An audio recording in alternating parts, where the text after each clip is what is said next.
I'm Martyn Day, and this is a quick roundup of last week's parliamentary and constituency business.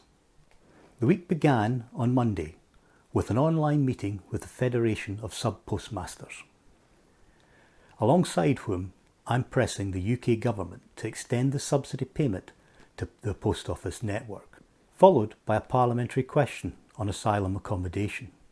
Evicting asylum seekers into destitution will be a disaster for both asylum seekers and the communities that they're evicted into. The Petitions Select Committee I serve on met in private to discuss parliamentary e-petitions and government responses.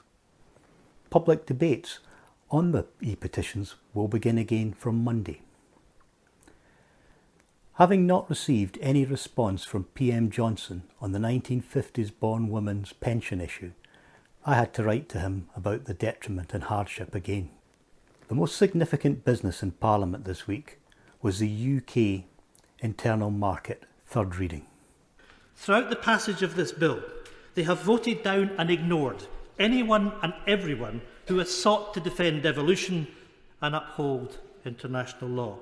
The character of this government is crystal clear. They are consistent in their contempt. With its passing, any pretence of a union of equals is well and truly over. I voted against the bill.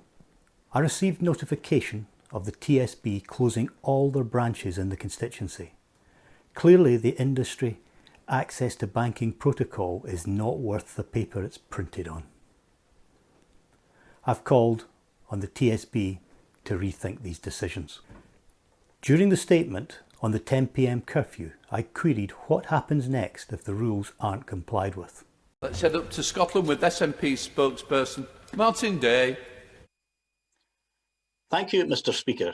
It's vitally important that we find a balance between taking action to suppress the virus and protecting people's jobs and their livelihoods. How confident is the Minister that the existing rules within pubs and restaurants on hygiene, face coverings, table service, maximum numbers within groups and the distances between them are being complied with? And what happens next if they're not? Then I found time for a socially distanced lunch with my partner at the Westport Hotel in Lithgow. Great food and good service. Do try and support local businesses during the pandemic, and our hospitality sector really needs a bit of a boost. A particular highlight of the week was celebrating the 151st birth of Mahatma Gandhi, with a socially distanced garlanding ceremony and followed by a short live stream speech from the Indian consulate in Edinburgh. I'm grateful as the representative of the people of the Lithgow and East Falkirk to be here with you today. And as a democratic freedom fighter, I find much in his political struggles to inspire and to encourage.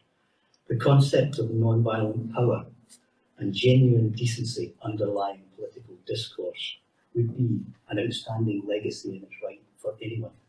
Now I'm making my first attempt at a weekly video vlog, self-filming and editing for my YouTube and social media channels.